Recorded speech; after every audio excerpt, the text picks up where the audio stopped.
Hello everyone, back with day 3 of Konkan diaries. We had great experience at Devgarh, learned a lot about some Konkani folk tales, especially that of the Rakandar.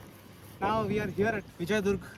This is more or less the seat of the Maratha Navy. Kanoji Angre, or Angry as he was known in British and European documents, was wreaked havoc on most European navies. His navy was by far arguably the best navy of those times. It was swift, and the Galbats and Gurabs wreaked havoc on all enemy lines. Now Angria and Balaji Vishwanath were two good friends who knew each other since Siddhi Johor's time. Uh, Not Siddhi Johor, sorry. Siddhi Johor's son, I suppose they were in Siddhi's service, but which Siddhi I'll have to cross check. But they were in service since Siddhi's time. Soon, Kanoji, there's a bloody civil war that's going to come.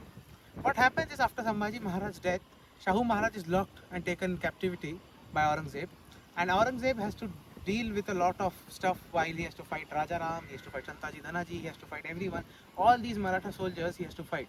I say his Shantaji Dhanaji differently than Rajaram because, well, they were servants of Rajaram, but they were quite literally kings by themselves, and they had to report to Rajaram, but they had tremendous autonomy. Now, after Aurangzeb's death, near Shahu is released. Most Mughal power is dead, and after Shahu's release, he has to fight a long civil war. Balaji Vishwanath at that point in time decides to use his friendship with Kanoji Angre and enlists him onto his side. So this is how Shahu got a very trusted lieutenant on his side, not really lieutenant but head of the Maratha Navy onto his side, and his case became very strong. His case was the strongest by far because he was the son of Sambhaji the elder brother between Rajaram and Sambhaji. Sambhaji was the elder brother, so his case was pretty strong. Now, this fort by itself was the base Kanoji Angre used. This and Kolaba were two important bases Kanoji Angre used to destroy foreign navies and attack foreign navies. Angria was known as a pirate because he had different. They weren't. The European powers considered him so tremendously autonomous that they considered him a pirate rather than someone fighting for the Maratha cause. This fort is an important fort. As I said, it was the base, and until factionalism came to the forefront, when under Nana Sahib's time the British had to bombard this fort, the Marathas took help of the British and decided to bombard this fort. It took control, the Peshwa personally took control of this fort, and soon 1818 onwards this fort fell into British hands. So this is more or less the history of this fort and the history of Angria. Angria, or Kanoji Angre, was he also featured in Pirates of the Caribbean, and more or less he's an important figure in Maratha history, and he showed how Marathas were not restricted to land, but they were someone who could wreak havoc in the seas as well. And concluding with that, I would like to quote a particular instance from the British. The British are saying in Shivaji's time, pretty early, that these once frigate of His Majesty's Navy is enough to wipe off this Maratha, is this petty little Maratha Navy. And soon, within 5 to 10 years, around Khanderi, the same British are saying these small Galbats and Gurabs are like mice. They are wreaking havoc on His Majesty's naval service. So this is how Maratha perception was changing slowly. And in Angre's time, the navy was very sophisticated. Galbats, Gurabs, 100 cannon guns, 100 cannon ships were not uncommon. So this is what Vijayadurg is to me. And yeah, to me personally, I was here as a child. It's bringing lots of new memories, lots of old memories back. But yeah, Vijayadurg, do come visit Vijayadurg when you are near the Devgarh Ratnagiri region. Thank you. Hello everyone.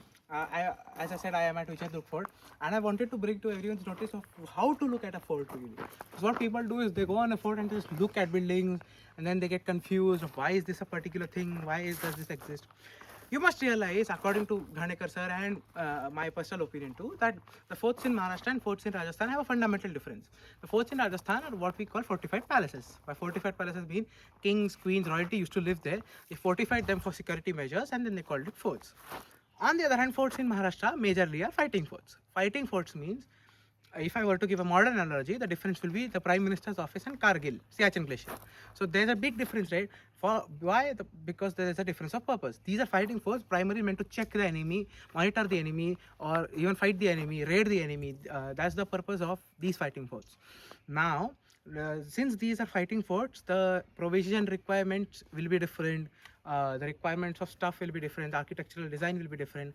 These forts will have strong thick boundaries for meant to supervise. They will have openings meant for guns and cannons and everything. This is similar, security features would majorly be similar with fortified palaces too, but there are some things that you need to check on every fort and then call it an actual major fort.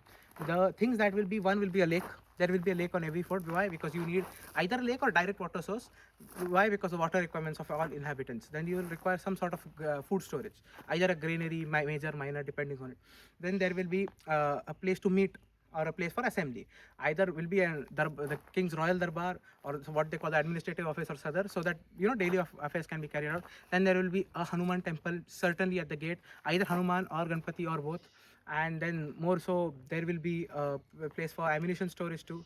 And these are some major features that will be ammunition and of course weapon storage, and of course stables, because घोडे हे मराठ्यांचं आवडतं.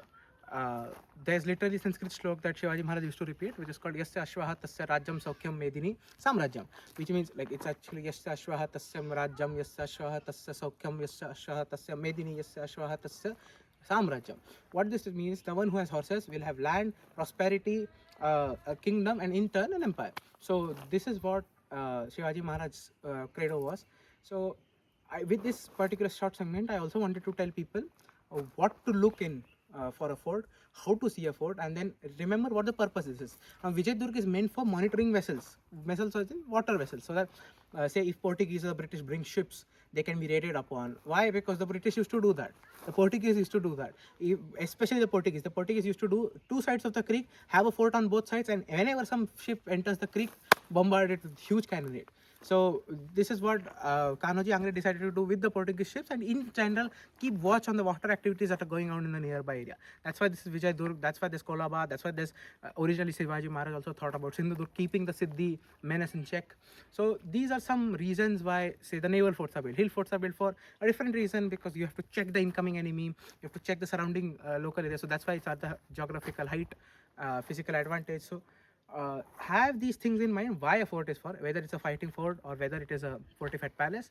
And after that decide, okay, are these features that are meant for existence then, like a granary, a stable, or water source, or these existent, and then decide, okay, is this a major fort or is this a minor structure as a watchtower. So that's the difference between a fort and a watchtower, and this is how you should look at forts. Thank you.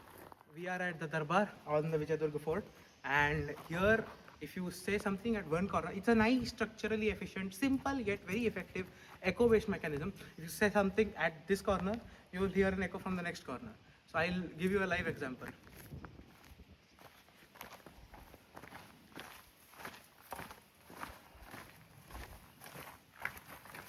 And I'll just. So I don't know how visible it is in this. I'll just do a bit louder sound.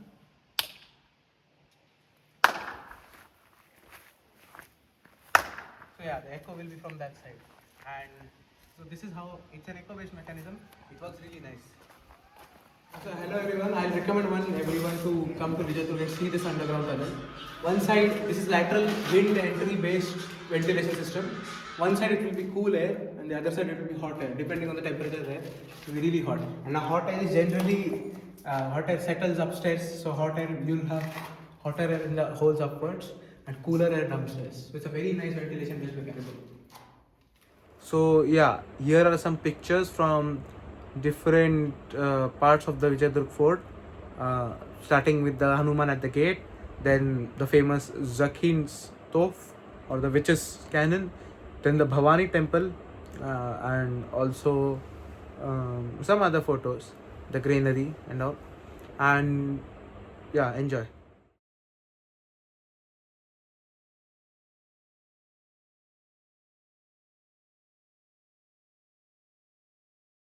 So after looking at after visiting Vijayadurg Fort, we proceeded to the Riddhi Siddhi Ganesha temple. It is a very famous, it is a moderately famous temple which was established during the Peshwa era. So yeah, after visiting the Peshwa temple, we proceeded to Ratnagiri, where we went to the beach, and after dinner we kind of explored the town, and there was a very really nice temple, the Murlidhar temple by the Phadke family. and yeah, a very cool vada that I liked. And more or less, this is what we had done.